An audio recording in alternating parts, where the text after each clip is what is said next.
안녕하십니까. 백광부 신역학 연구소장 백광부입니다. 오늘은 인터넷상에서 최근에 화제를 뿌리고 있는 신세계 정용진 부회장의 사주를 한번 보겠습니다. 신세계 정용진 부회장이 인터넷상에서 톡톡 튀는 아주 좀 보통의 재벌가의 경영자와는 다르게 좀 개방적이고 좀 독특한 행보를 보이고 있습니다. 그래서 인터넷에서 활동을 많이 하니까 용진이 형이라고 하기도 하는데, 그래서 오늘은 정용진 씨가 최근에 자신의 인스타그램에서 미안하다, 고맙다라고 예전에 문재인 대통령이 세월호 희생자들을 향해 추모의 글을 쓰면서 미안하다, 고맙다 이런 말을 했었거든요. 그래서 그게 한편으로는 문재인을 반대하는 그런 입장에서는 이게 뭐가 고맙다라는 뜻이냐 이러면서 아이들을 자신의 정권 획득에 이용한 것이 아니냐, 그래서 고마운 것이 아니냐, 뭐 이런 이야기들이 나왔었거든요. 그런데 정용진 부회장이 최근에 자신이 인스타그램에서 음식물을 올리면서 음식물 재료에 대해서 동물인데 미안하다, 고맙다 이런 말을 해가지고 논란을 일으켰습니다. 문재인 대통령의 발언을 패러디한 거라고 보였는데, 그래서 말썽이 나니까 뭐 잠잠해지는 것 같더니만 다시 또 똑같은 포스팅을 하면서 미안하다, 고맙다 이렇게 하고, 또 그게 또 문제가 되니까 최근에는 또 가재와 붕어를 상징하는 물고기인데, 가재, 붕어, 가붕계라고 하죠. 서민들을 상징하는 동물인데, 가재, 붕어를 올리면서 또 동그라미 땡땡땡땡 해서 미안하다, 고맙다 이거를 또 고집스럽게 올렸거든요. 과연 용진이 형은 왜 그런 참 튀는 행동을 하는지 한번 사주를 통해서 한번 분석해 보겠습니다. 용진 씨가, 정용진 부회장이 68년 9월 19일생입니다. 저보다 나이가 어린데 용진이 형이라고 말하니까 조금 우습기는 한데, 일단 사주의 시가 이렇게 무신시라고 통용이 되어 있길래, 그리고 무신시가 맞는 것으로 보이기에 저도 무신시, 신시 출생으로 보고 감정을 하겠습니다. 사주의 구성을 보면 특이한 것이, 제일 특징적인 것이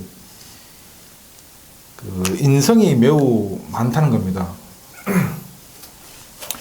여기 6월에 태어나가지고 신금이 바로 월상에 투출했으니까 유금 정인에서 신금 정인으로서 정인격인데, 정인격 사주는 조금 학문적이고 조금 예의도 바르고 또 매우 끈기 있고 성실하고 뭐 이런 특징을 가지고 있는데, 지금 정용진 부회장의 성격과 조금 다르죠. 근데 명리학에서는 어떤 정인이나 정관이나 식신이나 이런 좋다고 하는 육신성이 너무 많아버리면 그게 편으로 바뀐다고 합니다. 그래서 정인도 하나, 둘 이 정도는 괜찮은데 뭐 서너 이상 이렇게 넘어가서 굉장히 많아지면 편으로 바뀐다고 하거든요. 그러니까 편인격으로 바뀐다고 하는 거죠. 그래서 왜 편인격으로 바뀌냐면, 여기 편관도 있는데 이게 진유합을 합니다. 그럼 이게 금이거든요. 신도 금이고 이것도 금이고 전부 다 금입니다. 전부 다 인성이죠. 또 여기 신이 있는데, 그러면 이게 인성이 하나, 둘, 셋, 넷, 세다가 여기 또 다섯 개나 있습니다. 이렇게 그 원령을 차지하고 이렇게 그 금이 전부 다 지지를 장악하고 있으면은 정인이 너무 많은 거죠. 그러면 이거는 편인이 됩니다. 나타난 것은 정인인데 실제로 이제 보이는 것은 원래는 정인인데 실제로 보이는 것은 편인의 성격이 강하게 나타납니다. 그러면은 편인격의 성격이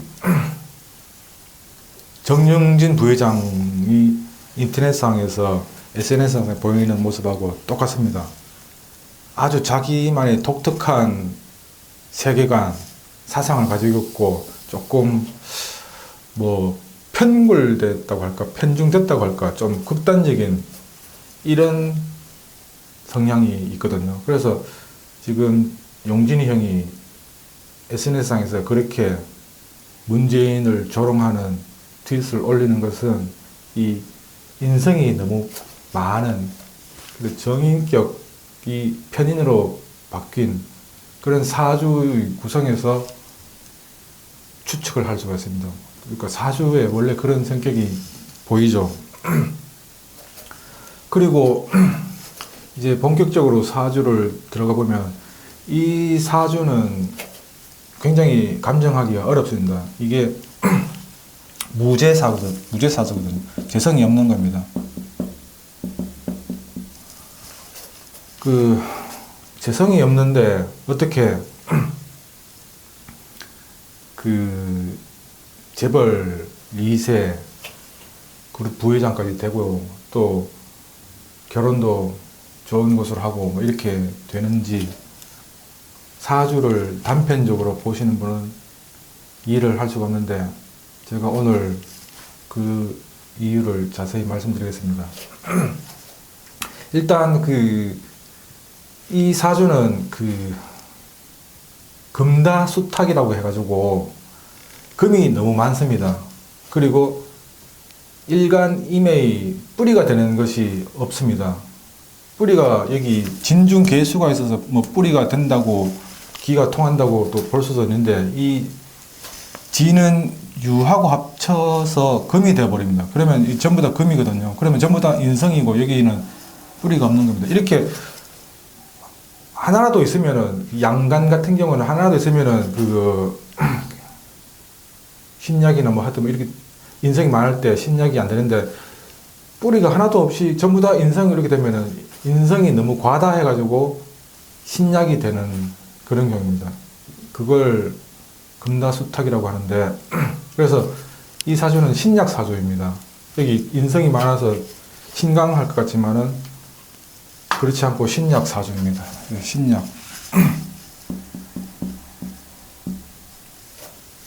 신약 사주이고 용신은 이렇게 했을 때 가장 필요한 게 사실은 비겁입니다. 신약인데 그리고 신약이면서 이 인성이 과다하기 때문에 신약에다가 인성을 제어하는 것들이 길신이 됩니다. 그래서 용신은 진중계수가 되고요. 수가 용신입니다. 그리고 희신은 목입니다.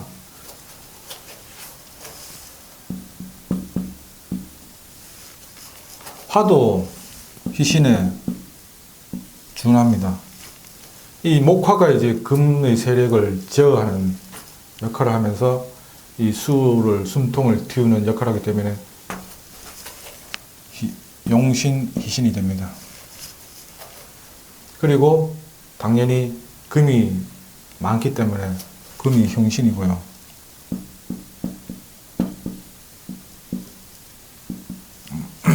금이 흉신이고 그리고 토도 흉신입니다. 금이 제일 흉하고 수가 제일 좋고 이렇게 순서대로 길한 정도가 나타납니다. 그런데 여기서 이 사주의 특징은 무죄사주라고 했죠. 여기 수국화가 화가 재성의 기운인데 화가 하나도 없습니다. 그러면 이럴 때 남자 사주에서 재성이 없으면은 그러면 배우자는 남자 사주에서 재성이 배우자에 해당하는데, 그리고 여기 일지가 배우자 궁인데 재성이 없으면 그러면 뭐로 재성, 그러니까 처성을 보느냐, 처성하고 재성은 좀 다른데 처로 보느냐. 이 학설은 두 가지가 있습니다. 하나는 그 희신을 처로 본다, 이런 학설이 있고요. 또 하나는 여기 일지에서 투출한 천간의 처다, 그 처성이다, 이렇게 보는 거죠. 그러면 그 희신이 을이고 하니까 을이 처다, 처성이다. 또 다른 견해는 이 진중 무가 여기 연과 편에 참 시에 투출했으니까 이 연간과 시간의 무가 처성이다. 그리고 그 처로 받는 복록은 그 처궁의 그 길흉으로 본다. 뭐 이런 학설이 있거든요. 저는 두 가지 학설을 다 종합해서 봅니다. 그래서 희신이 처성이다라는 말도 맞고, 재성이 처성이라는 말도 맞고, 일지에서 투출한 천간이 처성이다, 이것도 맞습니다. 일지에서 투간한 게, 천간이 투간한 게 없을 수도 있거든요. 그러면은 희신을 가지고 보는 거고요. 제일 먼저는 이제 재성을 가지고 보는 거고, 그 다음에 재성이 없을 때는 이 투출한 것을 처성으로 보고, 투출한 것도 없으면은 이 희신을 처성으로 봅니다. 일단 이게 을도 되고 뭐 무도 되고 하니까 둘 다 뭐 공통되는 부분이 있으면 그걸로 해석을 하면 됩니다.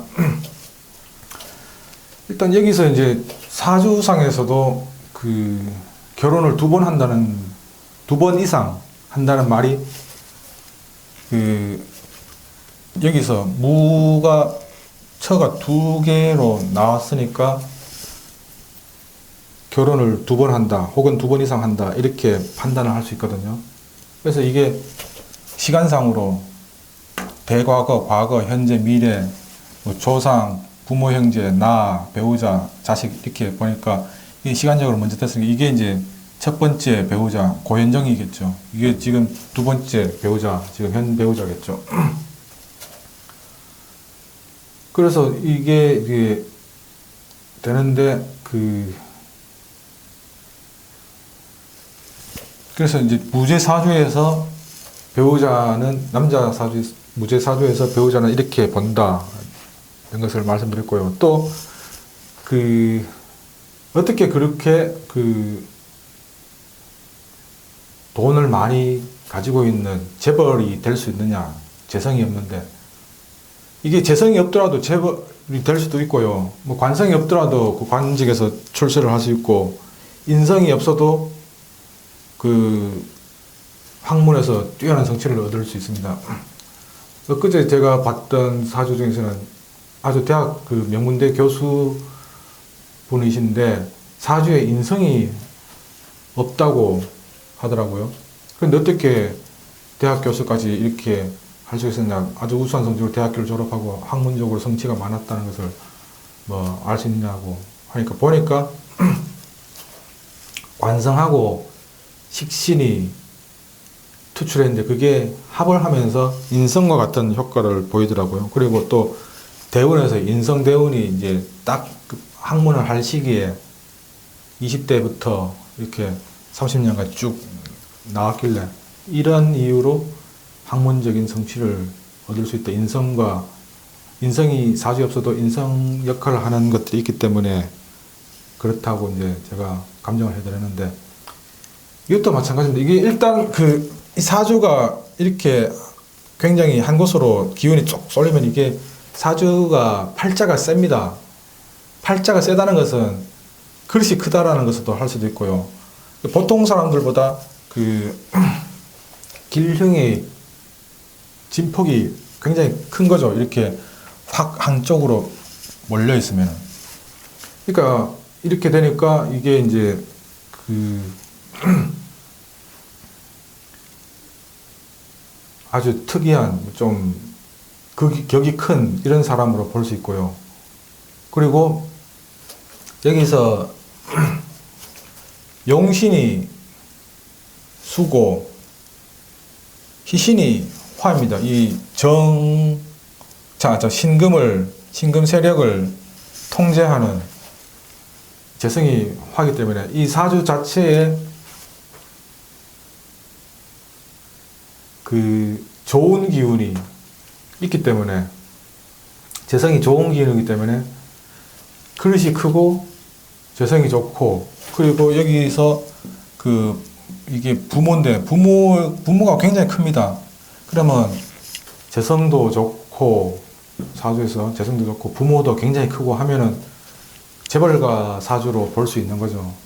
그래서 무죄 사주라도 재벌가가 될 수 있고, 아내도 좋은 아내를 만날 수 있다, 이렇게 말씀드리는 겁니다.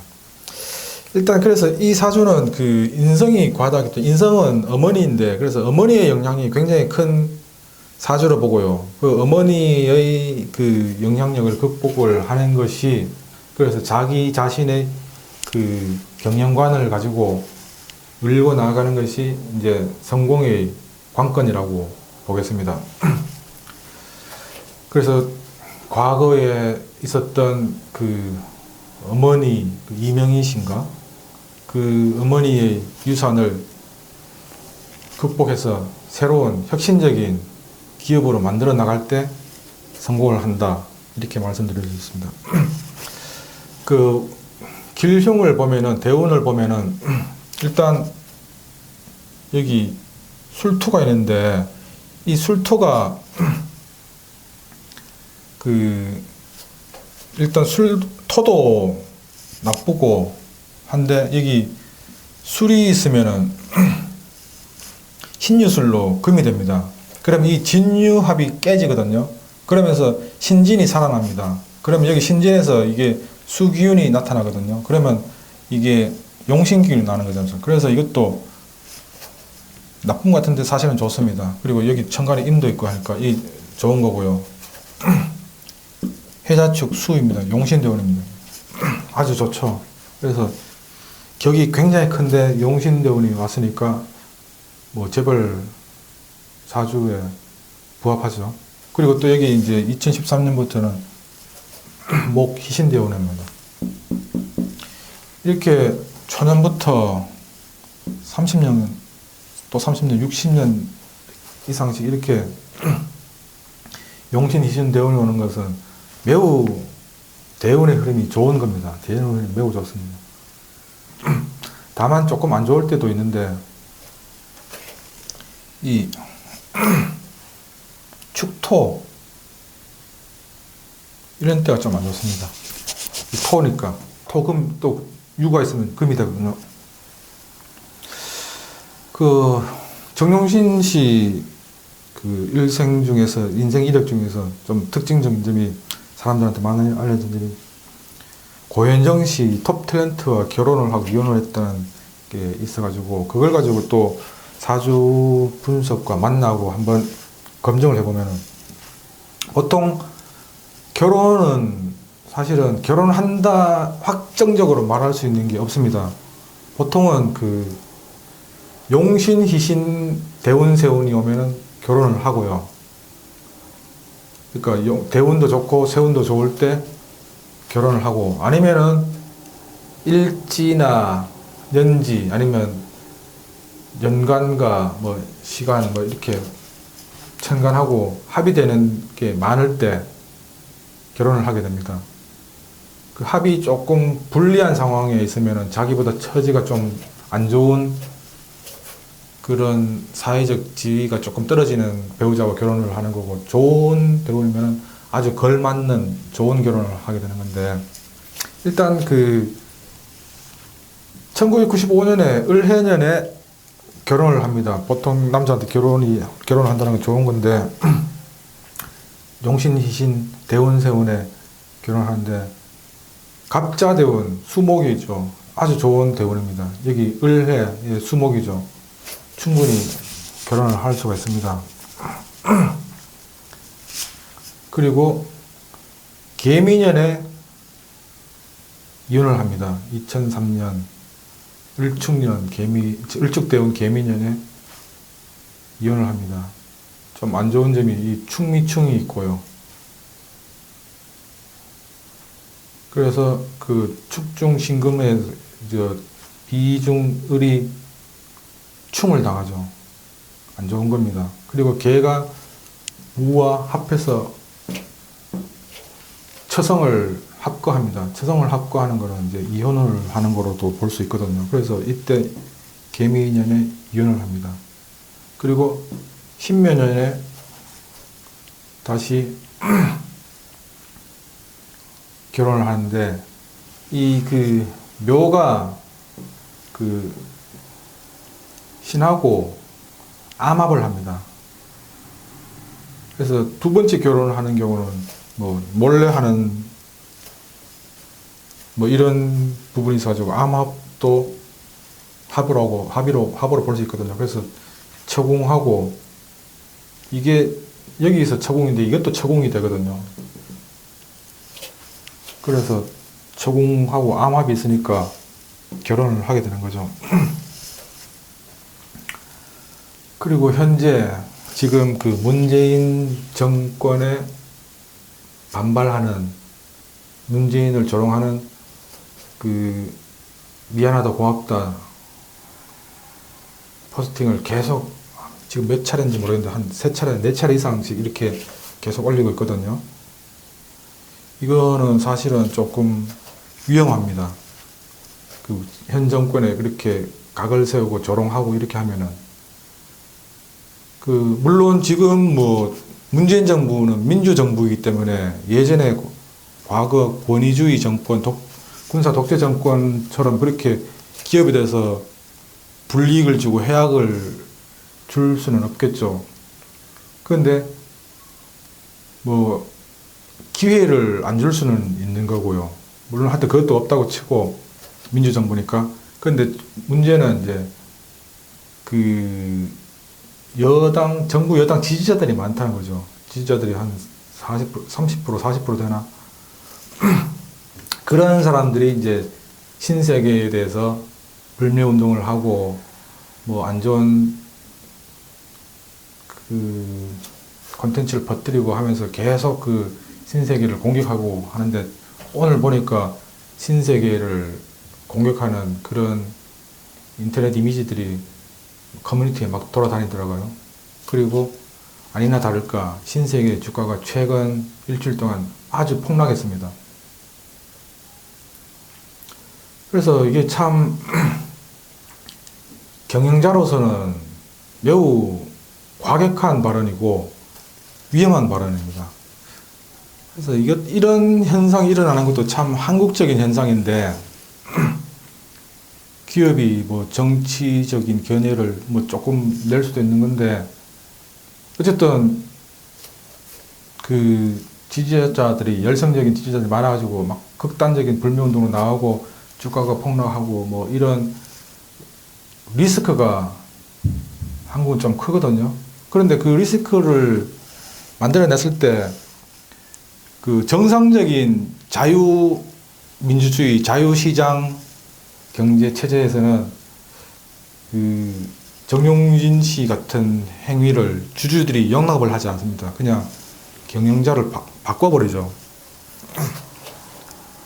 그런데 한국은 그렇지 않습니다. 이게 한국이 자유시장 경제 체제가 아니거든요. 조금 부족합니다. 한국이 뭐 자유시장이라고 하는 사람들도 있는데 사실은 뭐 자유시장이라기보다는 자유기업 쪽에 가깝죠. 그래서 한국이 조금 아직 시장 자유는 다른 나라보다 조금 선진국보다 못한 측면이 많습니다. 그래서 어쨌든 그게 기업 경영자로서는 매우 위험한 행동이고 그 리스크인데 뭐 정용진 씨를 지지하는 사람들도 많겠고 또 현 정부에 반감을 가진 사람도 많겠는데 그래도 그런 걸 안 하는 게 기업한테는 좋겠죠. 그래서 오너 리스크를 최소화하고 좀 상가는 것이 좋지 않을까 생각이 되는데, 지금 올해 신축년도 사실은 토금이어서 좀 안 좋습니다. 그래서 이런 굴설수가 나오고 말썽을 일으키고 한데, 뭐 어쩌겠습니까? 이것도 팔자고 운명인데 이렇게 생각이 됩니다. 그럼 다음 시간에 또 다른 명주를 가지고 다른 유명인의 사주를 분석해 보겠습니다. 감사합니다.